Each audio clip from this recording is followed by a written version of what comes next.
The after-tax allows you to put more money than the contribution limit. So I'm going to go right here and take you to the contribution limit. And so for 2017, your contribution limit to a 401k or a Roth 401k or a combination of the two. So you can put some in a regular 401k and some in your Roth 401k. So let's say you want to balance it out and put a little here, a little there, just to hedge your bets on where taxes are going to be in 20 or 30 years. You can do that. But the total in those two, or in each, can't be more than $18,000 and $18,500 for next year. The after-tax feature allows you to put money away, and as long as you don't go over $54,000 in total, you can put more money into the after-tax contribution feature. And then the difference between the Roth contribution and the pre-tax is your pre-tax, or I'm sorry, after-tax, getting all these tax numbers or tax words twisted. So your after-tax contribution is after-tax dollars, like your Roth contribution is, but the after-tax account is going to grow tax deferred, but you're going to have to pay ordinary income taxes on the growth of those dollars. Whereas the Roth contribution grows tax deferred and then tax free at withdrawal.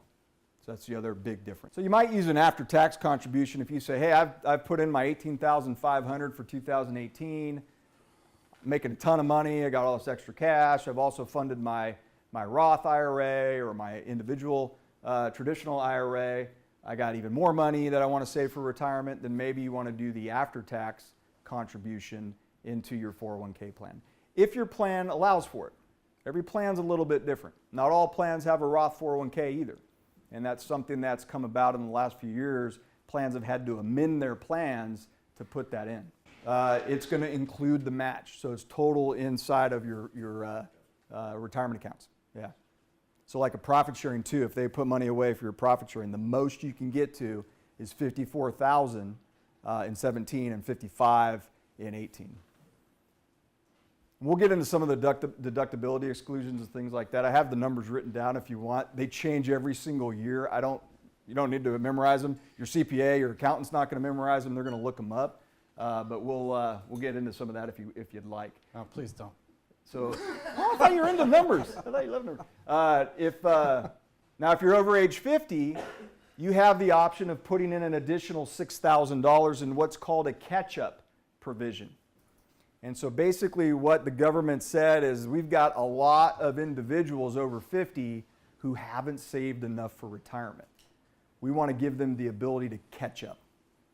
And so if they have the means and the ability to put more than $18,000 or $18,500, they're allowed to do that. So a study a couple years ago came out and they talked to about 1,000 Americans over the age of 50 on how they feel about retirement and where they're at. And about 63% of them said that they feel great about retirement. But then 64% of those 1,000 had less than $50,000 saved at 50. So there's a huge perception versus reality issue here. And so that's why the catch-up is there to help those folks get to where they need to be to have a successful retirement.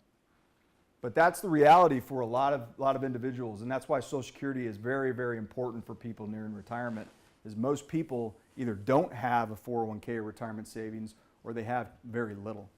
And that's, again, why it's so important to start now and just stay disciplined through the process. I think you had a question back here, ma'am? Oh, yeah. Is that $18,000 contribution your individual contribution or the contribution of you plus that of your employer? That's you, and that's just you. Okay. Yeah, that's your salary deferral. To like $36,000. Well, your employer's only going to match a certain percentage. They usually stop at like 5, let's say, or 4, whereas this could be 15% of your salary, $18,000, depending on what your salary is. Okay. Yeah. Gotcha. So usually the way that these work is you set it up ahead of time with your paycheck, and you tell what percentage of your paycheck or what dollar amount you'd like to come out, either pre-tax or post-tax. It automatically gets deducted, and once you hit the limit, they'll just stop deducting it.